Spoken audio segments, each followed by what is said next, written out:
L'État. Sauver l'État, mais quel État? Il n'existe pas. Il faut rappeler quand même aux téléspectateurs, aux téléspectatrices françaises. Non, mais je vous explique. Oui, vous me dites que c'est un pouvoir autocratique. En Algérie comme en Tunisie, ce sont des dictatures. Il n'y a même pas à discuter. En Algérie, c'est une junte militaire qui est au pouvoir. C'est les généraux qui décident qui ils mettent au pouvoir. Il faut quand même rappeler qu'à la fin de la guerre d'Algérie, l'Algérie n'a pas gagné son indépendance. C'est De Gaulle qui lui a donné.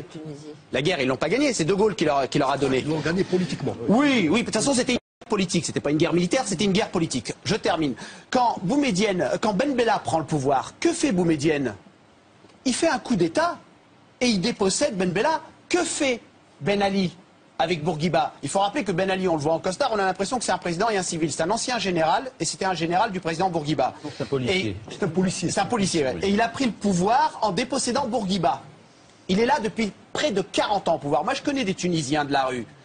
Pour vous parler des entrepreneurs et des entreprises, des individus, il n'y a pas d'argent. Pourquoi? Parce que la famille de Ben Ali, du côté de son épouse, il y a une famille qui s'appelle les Travelsi. Quand vous voulez monter un business là-bas, ils vous disent, tu montes les shops, il n'y a pas de souci, je prends 50%.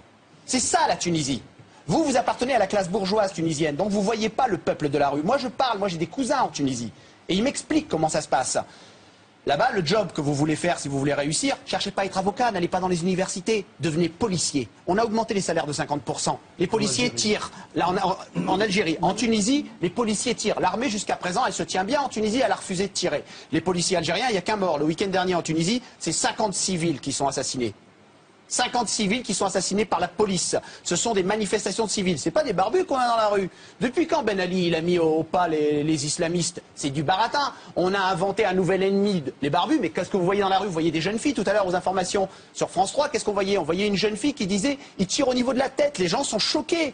Qu'est-ce qu'il a fait Ben Ali? Il a promis, tiens, tout d'un coup, en 3 mois de temps, je vais vous donner 300 000 emplois. Nous, on a Sarko, il est balèze pour les promesses. Mais alors Ben Ali, c'est champion du monde. Hein. On va aller du côté de l'Algérie maintenant. En Algérie, vous avez qui? Vous avez Abdelaziz Bouteflika. Bouteflika, c'est un mec malade. C'est les généraux qui sont derrière et qui tiennent le truc. C'est les généraux qui décident. Quand j'étais petit, je suis allé en Algérie avec mon père. La dernière fois que j'ai mis les pieds au bled, c'était en 78 avec mes parents. Et on m'a montré ce que c'est qu'un bulletin de vote. À l'époque, c'est Chadli qui est passé en 78. C'est ça? Il y a en Algérie. Vous allez voir la démocratie, elle est balèze. Un oui, un billet non, un candidat unique. Elle est pas belle. C'est comme si demain, en France, on n'avait que le président Sarkozy et dans les urnes, on a 2 billets. Oui ou non. On appelle ça une démocratie, on appelle ça une dictature. Et quand c'est les militaires qui sont cachés derrière la tenture et qu'en face, il y a un civil avec un trou dans le dos, il y a les généraux qui ont forcément la main dedans et qui l'agitent. Et ça s'appelle une junte militaire, comme en Birmanie. C'est le même pouvoir en Algérie. Après, on peut avoir des grandes idées philosophiques, on peut se palucher en pensant que tout ça, c'est intellectualiser le truc. La réalité, c'est que les prix des produits des matières premières, le lait, la nourriture, le lait, le pain, tout a augmenté de 40%, le sucre.